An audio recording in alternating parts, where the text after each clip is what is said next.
Hi, everyone. I hope you're not here by mistake. And you're actually here to listen to me for a quickie, they said. They call this 10-minute speeches. So thank you and welcome to our 10-minute talk/discussion about how we can build a more equitable and inclusive workspace. My name is Pinelopi Theodorakakou. For those of you who are not Greek, this is a very difficult surname, so please call me Pinelopi. I wear many hats, but today I'm here with the hat of the co-founder of a non-for-profit, non-governmental organization called WEN. We used to have another name. We were called Women on Top. You can imagine the reasons why we decided to change that name. You can't, but you do. But the thing is that we do serious work since 2012 about the financial and professional empowerment of women and for gender equality at the workplace, but also in the public sphere in general. And I can't leave this space without mentioning my other hat, which is the co-founder of a space. A space that you, as developers, engineers, you may have worked in spaces like this. It's a co-working space, like all the other co-working spaces in the world. And in Greece, they pop up like mushrooms, you know, we have a lot of them. But there's a big difference in this space, and it makes our work towards gender equality very, very important. It's the first space in Greece, the first co-working space in Greece that offers creative play services for kids. It's for men, women, and families. You don't have to have kids to come and co-work at this space, but if you do, and you don't have a sitter, you can bring your kid along, or your baby, and they can play on the second floor while you work in peace on the first floor. It's at the center of Athens, so if you're nearby, please pop in and say hi. So I have a question for you. Would you say, you don't have to raise your hands, it's an internal question for you to think about. Would you say the place that you work now, or that you have worked in the past, do you consider this place, this workplace, to be an inclusive and gender-responsive workplace? Would you say that all groups are almost equally represented? And when you have the answer to that question, if the answer is no, or not as much as I would like my workplace to be, during the rest of my 8-minute talk, think about what we can all do to make the spaces we work in and for even more inclusive. Now, I'm a gender expert, so I'm going to be talking about gender inclusion, but I wear another hat. I'm also the co-founder of Include. Include is a consulting company for offering training and project management and consulting services for the whole spectrum of inclusion. All right? But today we're focusing on gender. And you may be wondering, some of you, come on, it's 2026, why are we still talking about gender equality? Are we not, first of all, do we not have more serious problems to talk about than gender equality? And second of all, are we not equal?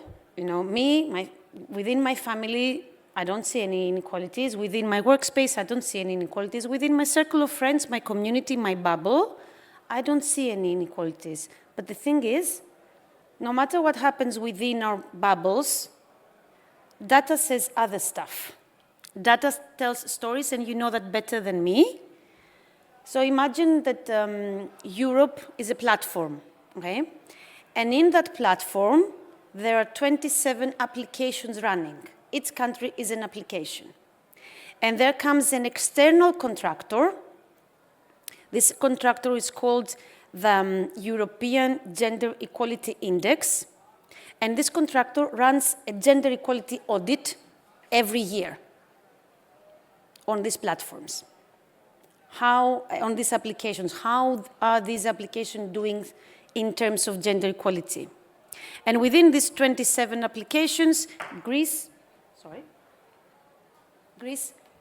comes in the last 3, 4, 5, if we're lucky, positions every single year since the index was created. We're currently, as an application, 22nd. So no, we haven't solved the gender equality issue. I'm talking about Greece because we're based here. This conference is based here, but you can find all the data in a very easy infographic way of visualizing things in this index. So we're not doing well. But there's a paradox. Along with this not so good data, we have another data that says almost 41% of STEM graduates are women. That's a very good percentage, and it's the third highest percentage in the EU. So we have women studying in STEM, 4 STEM degrees. But we also have this other metric that says ours, the Greek gender employment gap, is the second largest in the United Kingdom, no, in the European Union, and it hasn't changed for decades. And the percentage is even higher when we close in the STEM industries. So it looks like we have this female student. She has graduated from computer. She has a computer science degree, or fill in the blanks. And somewhere along her career, along her path, she disappears. And I can tell you, not because it's my personal opinion, but because it's data-backed, that it's not a personal choice. It's not accidental. It's systemic. Some of the challenges women face. The first, there are not only 4, but I have limited time, so I chose to talk about 4. So the first one is not written in a policy handbook. It's the way we talk within meetings in male-dominated industries, the way we make our decisions, the infamous tech bro culture, how we socialize after work, and who gets invited, because socializing after work does create networks and opportunities. So that's one thing. And the thing is that there are underrepresented groups that are disproportionately affected by these barriers, and one of those groups are women. The second barrier we face in male-dominated industries is lack of role models. And when there's also data that says that if I can't see it, I don't know that I can become it, okay? So it's not only me seeing a female CTO, it's not only me seeing a female founder in a startup, or many of us as founders of startups, only for inspiration, but it's also for practical information and having access to someone telling me how to get where she is. Okay, if I can't see it, I can't become it. The maternity penalty, we go off, have our babies, we come back. Of course, the technology, it's not the same as where I left it, when I left the company to go have my baby. There are many situations that I'm asking for people to keep me in the loop, to keep me updated, and they don't. And yes, I will ask for flexible hours because the unpaid labor, the care responsibilities, fall predominantly on women. And yes, my manager will say, yes, of course, go take your flexible hours, but I'm not going to get the hard assignments. And I'll tell you more about that later.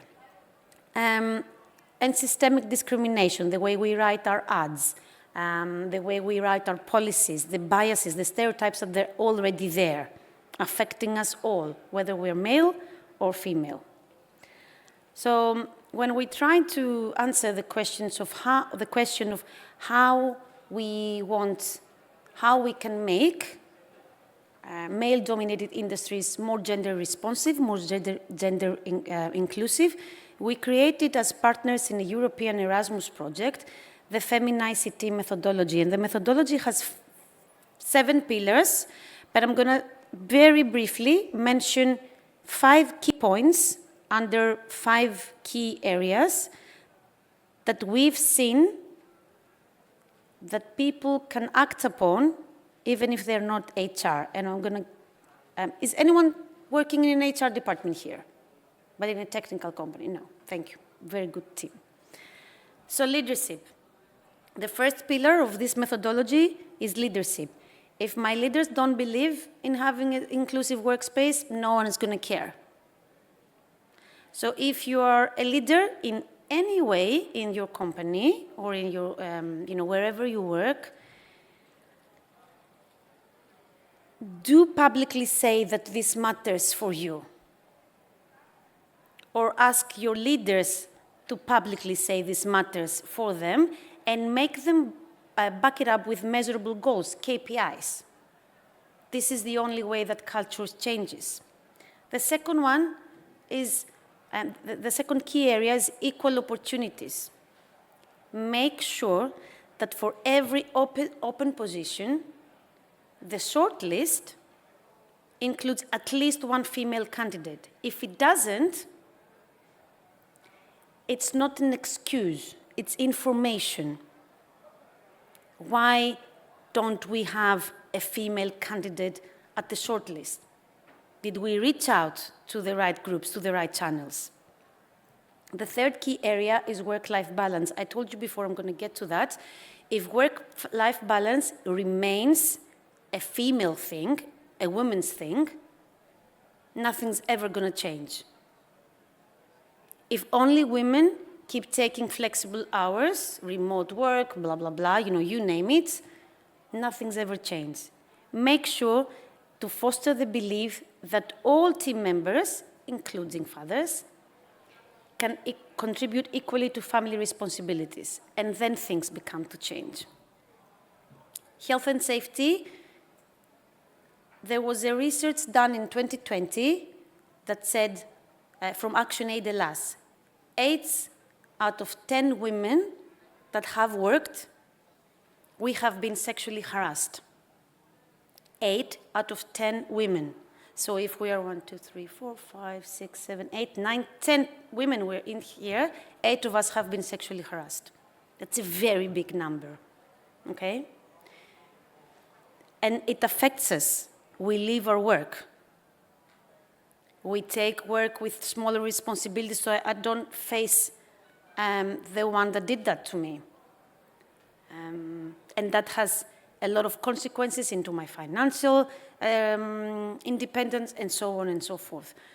So make sure that everyone in your workplace feels confident to speak up, whether a victim, a survivor, or a witness. And answer these two questions again, and don't want to point fingers, in your heads. Do you think that in your companies, men and women, your female colleagues, have equal access to training programs, have equal opportunities for networking? Remember what we said before about the ways we network in male-dominated industries, and mentoring opportunities. If the quick answer is yes, can you back it up with data?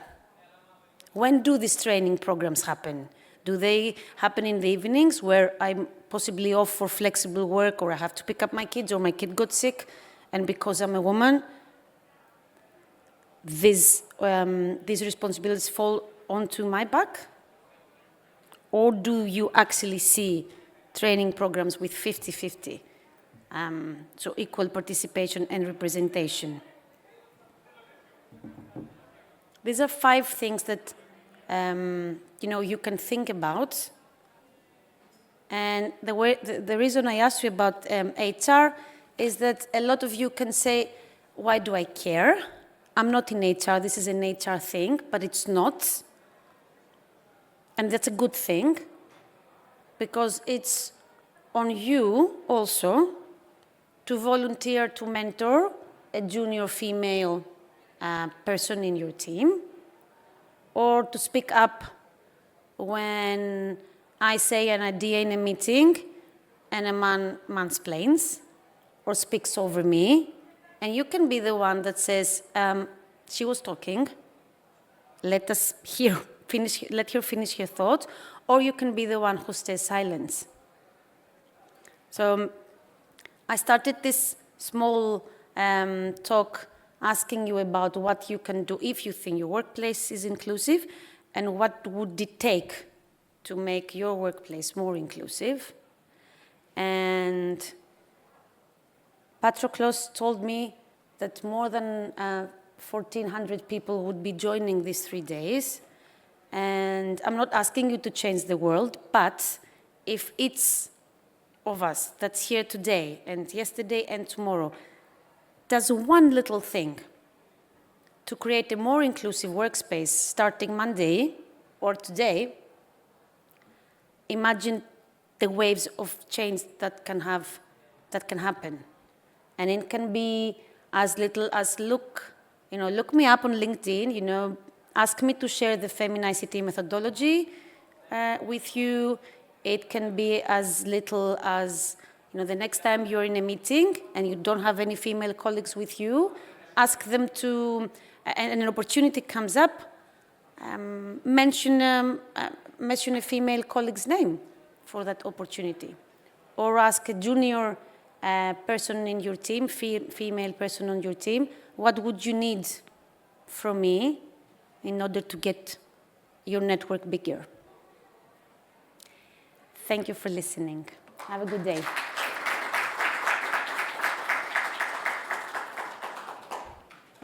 I don't know if you have time for questions, but I'm sure willing to take some. Or objections.